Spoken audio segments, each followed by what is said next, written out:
OK， 好靚喎嗱，我見到你戴緊嘅心跳帶啦。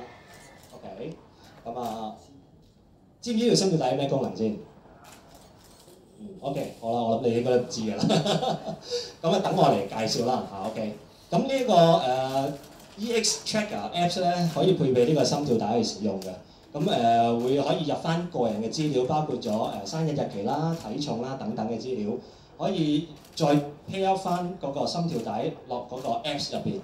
咁嘅時候咧，你就一路運動咧，你就可以計算翻心率啦。最重要就可以計到嗰個脂肪嘅消耗，從而計算到卡路里消耗有幾多嘅。咁呢個係一大重點啦。另外一個情況咧，就係我哋有唔同嘅運動模式可以選擇嘅。喺個 Apps 入邊咧，大家見到啦，除咗跑步啦、單車啦、行山啦等等啦，都有唔同嘅選擇，咁方便你可以有效咁記錄翻自己訓練嘅情況嘅。咁另外喺 history 嗰 part 咧，亦都見得到咁多日自己訓練嘅情況，從而可能為咗嚟緊嘅比賽啦，係有積極或者有一個可靠嘅訓練嘅。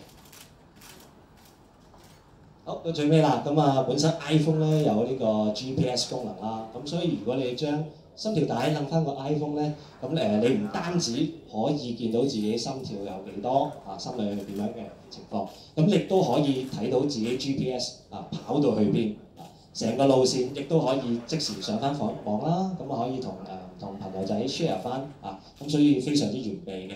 咁同埋而家踩單車等等其他活動都好興啦。咁除咗帶住心跳帶嘅情況之下咧，喺個單車上邊有埋 iPhone 啦，咁亦都可以即時配搭到，無論你踩到幾遠，個路線亦都可以好快可以同大家分享翻，或者自己記錄翻咁樣嘅。明唔明啊 ？Beyond？ 完全明白。咁叻女啦，唔該晒 Beyond。